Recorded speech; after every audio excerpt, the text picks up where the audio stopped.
Hi mga ka-uday, ayan na nga, naging parisukat na nga ang mata ng uday kakapanood ng anime. Kaya naman naisipan kong gumawa ng pepper lunch na napanood ko sa YouTube.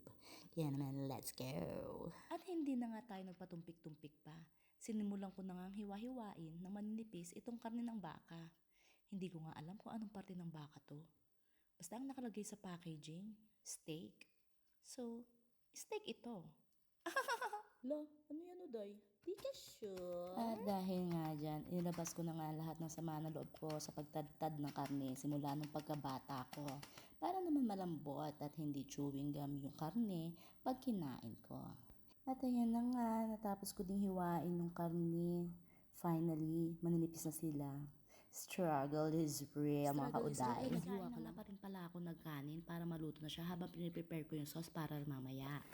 At dyan nga, nagsimula na nga akong hiwain at tadtarin itong sibuyas at bawang para ito sa ating sauce na gagawin. At ito na nga yung ingredients para sa ating sauce. Sibuyas, bawang, honey, kikkoman soy sauce at gumawa tayo ng slurry para pampalapot.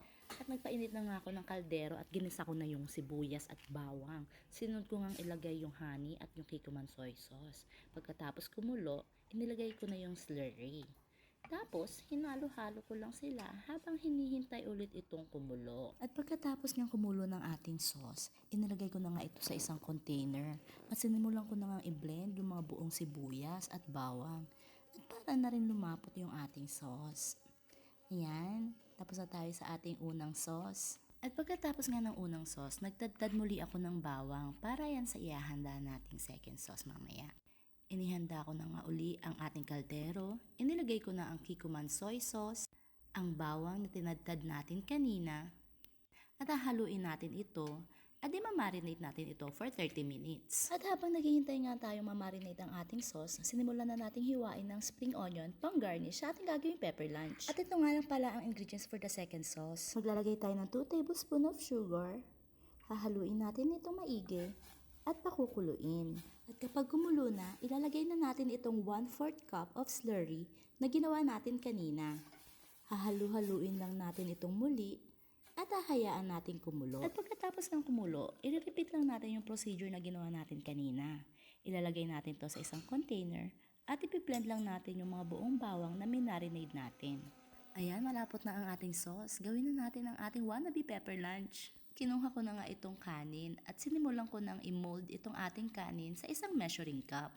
1 cup of rice lang ang aking ginawa dyan. Kinuha ko na nga rin pala ang cast iron or sizzling plate kung tawagin natin sa Pinas. Alam nyo ba mga kauday, hiniling ko pa ito sa aking iniirog para na magawa ko siya ng paborito niyang kainin na pepper lunch. Uy, iniirog, kailalim. At ito na nga, kinuha ko na nga yung karne dito sa fridge na pinakahirapan kong hiwain kanina. Pinakahirapan, dugot pawis. At ito na nga ang ating main ingredients sa ating gagawing pepper lunch. Thin sliced beef, mais, 1 cup of rice, yung sauce na prepare natin kanina, at yung spring onion. Ayan, pinainitan ko na ang ating cast iron or sizzling plate at naglagay na rin ako ng konting mantika at spread lang ito. Una ko nga palang nilagay dyan yung kanin. Pagkatapos, nilagay ko na rin ang ating karneng baka para naman masimulang uminit at maluto ito. Alam nyo ba mga kauday, habang ginagawa ko to, iniisip ko talaga na magugustuhan ito ng aking iniirog. Abat hoy, mag-focus ka sa iyong niluluto. Naglagay na nga rin pala ako ng butter on the top of the rice. At pagkatapos nga niya, nilagay ko na yung mga mais. Alam nyo ba na paborito ko ang mais? Kaya naman dinamihan ko at ikinalat ko na ito para naman maging colorful ang ating plate. Inilagay ko na nga rin pala ang ating hiniwang spring onion dyan para pandagdag kulay na rin. At huy, nakalimutan mong maglagay ng paminta. At ang susunod natin ilalagay, itong ating ginawang first sauce kanina. At ang huli natin ilalagay ay syempre ang ating second sauce. Ayan mga kauday, mukhang masarap na talaga. Tapos na tayo. Ay for sure talaga magugustuhan ito ng aking iniirog. Maraming salamat sa panonood mga kauday.